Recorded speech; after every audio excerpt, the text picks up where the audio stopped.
Hello viewers, welcome to my channel Life's Calculations. Today going to discuss one of the very interesting topic of representation of the numerical data, and the name is called the pie chart.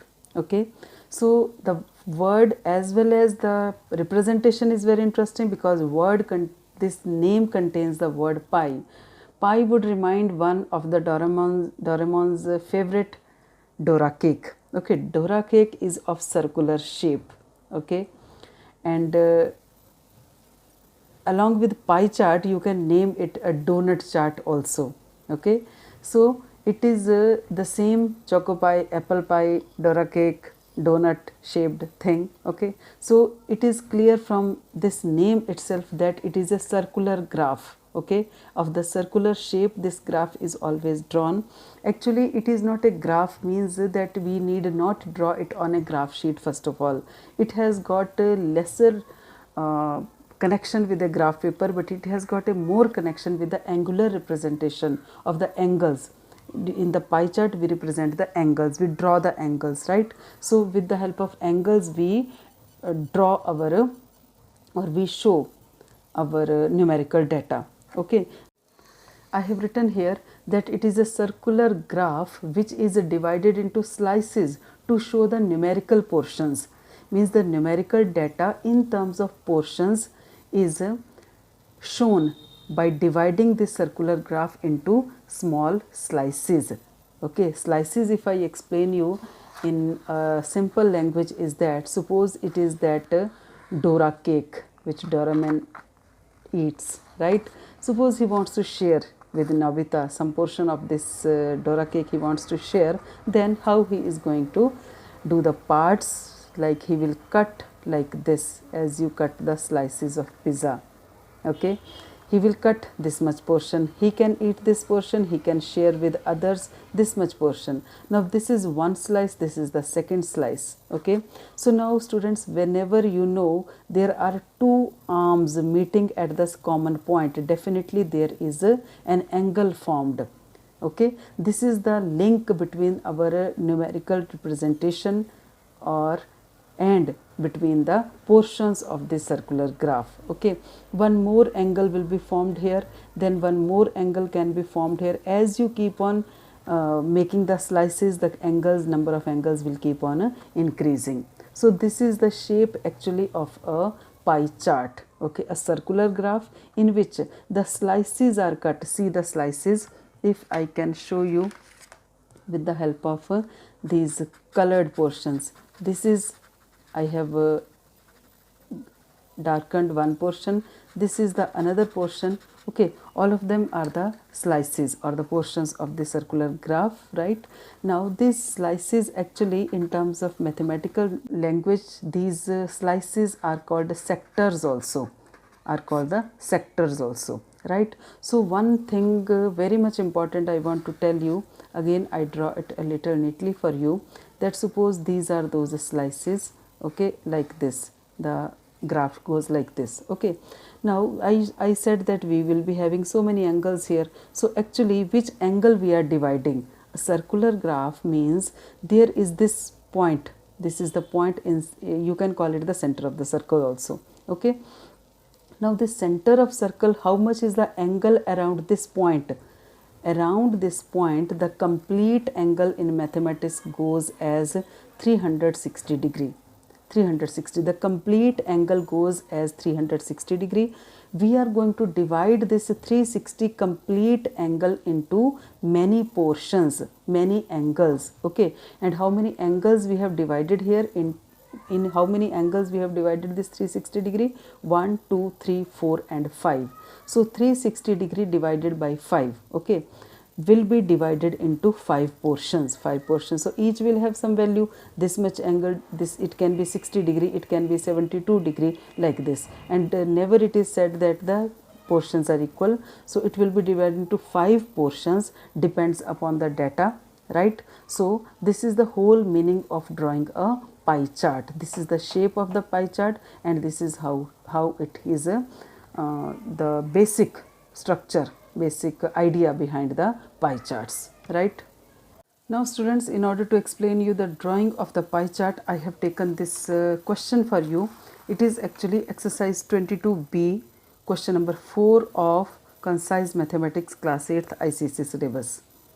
This question says that different brands of the tea have been given. This is the column for the brands A, B, C, D and the others, okay. And the percentage buyers means out of 100, how many people take brand A of the tea? 35 people take.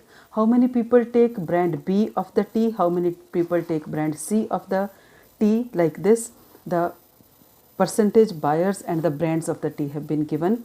Now the question is, draw a beautiful pie chart and show this data in terms of the pie chart, right? So what we will do, we will draw the first column of the brand like this, then the second column will be the percentage buyer. As it is going, we are going to write, then third thing which we are going to find from our side in all the pie charts will be the central angle. Now I want to connect it with the central angle which I was talking about in the previous explanation. This one, this is that central angle about which now I am talking about. Central angle, around this point how much is the angle of one portion, how much is the angle of another portion. Now in our this present question, the portions are of those brands. This will be brand A, brand B, brand C and brand D or others, right? Like this. So we are going to find out this angle, how much is this angle, right? In the form of the central angle. Okay, so what is the process of calculation of that central angle? All of you see carefully. For brand A, how much will be the angle in degrees? That will be known as its a central angle. For brand A, how many are the people? 35 people are there total. Okay, so that 35 out of what? Out of 100 only. Why out of 100? Because percentage buyers. Out of 100, how many people drink brand A is 35. That central angle is calculated as 35 upon 100 multiplied by 360 degree. Why this 360 degree? Because I told you we are going to divide that complete angle of 360 degree into this many portions. So each portion will be multiplied by 360 degree. That will give you the central angle. Degree always to be written with the angle. So when I cancel, I will cancel this 0 with 0, right? Then in order to multiply this 35 and 100 can also be cut as with a table of 5 7s are 35 and 5 2s are 10, okay, and 36 can also be cut cancelled and 2 18s are 36. So that on the top we are left with 7 multiplied by 18, that is 126 degree. So angle corresponding to brand A will be 126 degree. Now out of all this we will remember only two things. One is brand A, other will be 126 degree angle. Second is the brand B. For brand B, 20 people out of 100 buy this brand B. So how we are going to calculate? 20 divided by 100 multiplied by 360 degree, process remains the same, only this much number will always change. So again the same cancellation we will do and we will get the angle to be 72 degree, right? Then the third is for brand C, 20 people again. So for 20 the angle was 72 degree. Here also the angle will come to be 72 degree. And for D brand, the percentage buyers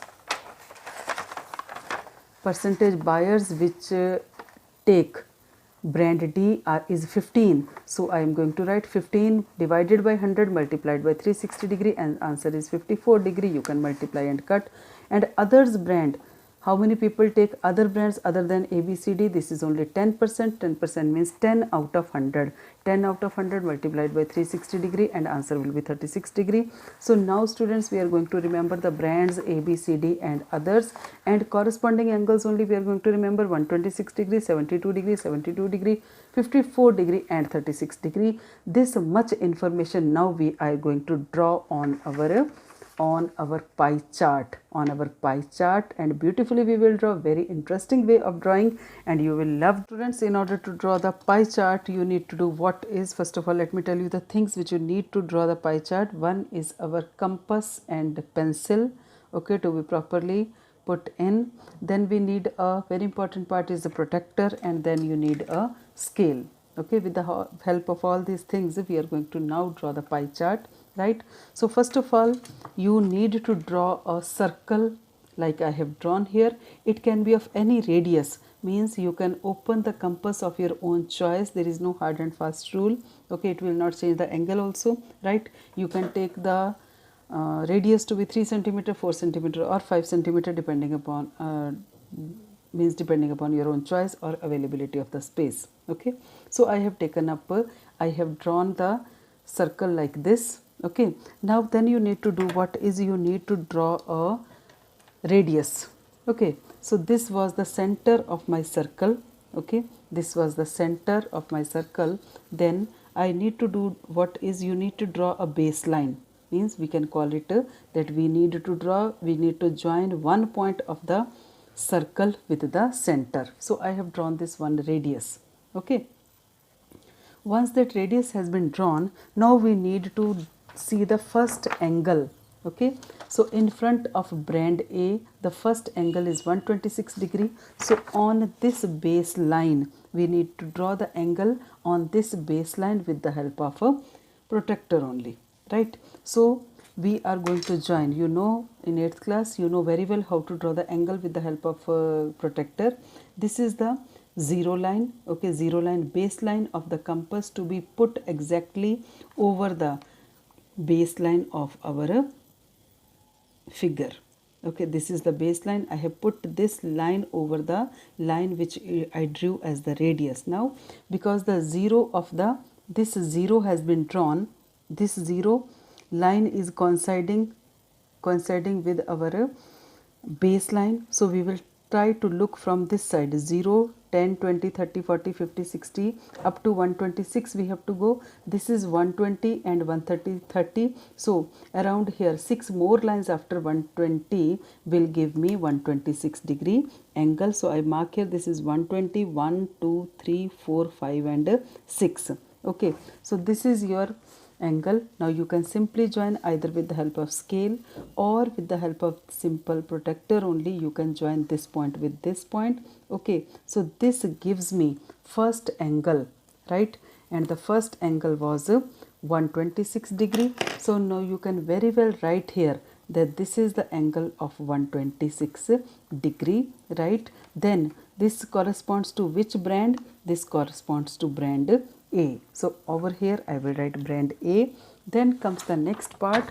After plotting this slice, one portion equal to 126 degree I have plotted. This is one sector also. Second is brand B and 72 degree. Now which will be the baseline? Baseline will be our this second radius only which we have just drawn. So by taking this as the baseline, we are now going to draw 72 degree. So this is 0, this is the baseline. 0 line of the compass is exactly coming over the radius which we have drawn. So because this 0 has been joined, so 0 up to 72, up to 72 means 70 is here and 2 more lines after 70 I am going to plot here. This is our 72 degree. So this will be again, this point will be joined with this point. Now we get this as the 72 degree angle. Okay, and this will correspond to our brand B. Right, so this is our brand A, this is brand B. Now the third angle was also 72 degree only, that has to be drawn. Now the line which we have just got, okay, so that will be again joining this 0 only. This is the 0 line joining. Okay, so 72 degree because 0 below, lower 0 has been joined, so 72 degree will be here, more 2 lines after this. So this will be our another 72 degree angle. Okay, so this gives me 72 degree angle. Again keep on marking the angles like this, and this is our brand C, right? So student, just see, we have plotted here brand A 126 degree, brand B 72 degree, brand C 72 degree. Now we need to draw brand D 54 degree and other brands as 36 degree. So first of all it will be 54 degree again on this baseline only. So I will now mark this baseline will coincide, means exactly put one line over the other line, and I need to draw how much? 54 degrees. So this 0, 10, 20, 30, 40, 50. After 50 I will count 4 small lines. So this will be my 54 degree. Now you can mark here, and we simply will plot this like this. This will give me brand D, and this will be called 54 degree. And see students, how interesting, remaining portion of this pie chart, means this slice which is I am now showing you here, we need not draw because it will automatically be 36 degree only. Okay, this will be 36 degree only. The remaining angle you can check and you can confirm whether this is 36 degree only. And now we are going to show here what we are going to write here, which brand, other brands, right? So you can write here brand A. Okay, this was brand B, right? This was brand C, this was brand D, and the other brands, right? So this gives you pie chart, right? See, in the start itself I told you that we will be plotting something like the shape of a donut whose slices will be cut in order to show the numerical portions. So like this also, like this only I have cut these slices. This is slice 1, 2, 3, 4, 5. In mathematical language, if we speak, these are the sectors. How many sectors or how many slices I have plotted here? 1, 2, 3, 4 and 5. So total 5 sectors have been drawn. So this is your pie chart, right? Pie chart corresponding to this given information. I have drawn this pie chart. Okay, so students, in the pie chart we draw a circle, then we start plotting the angles corresponding to the numerical data given. Okay, so many pie charts you can draw, right? So this also is an interesting way to show our numerical data. Why? Because just by looking at the size of the slices, or just by looking at the portion of the sectors only, we can tell easily, we can read the data easily that whichever slice is bigger in size, that brand is most popular. Whichever big slice is smaller in size, whichever has got the smaller angle, that brand is the not that much popular. Okay, so it means clearly brand A is the most popular and other brands are not that popular, and compared to that, brand B and brand C are less popular as compared to brand A, and brand D is little less as compared to brand B and C. Okay, so this is the benefit, that easy interpretation of the data, right? Easily showing the data, easily able to draw the pie chart. This is the benefit of drawing the pie chart. Thank you very much for watching. If you like, please, and if you are new, please subscribe to my channel and don't forget to share it with your friends and classmates. Thank you very much for watching and stay tuned for my next videos.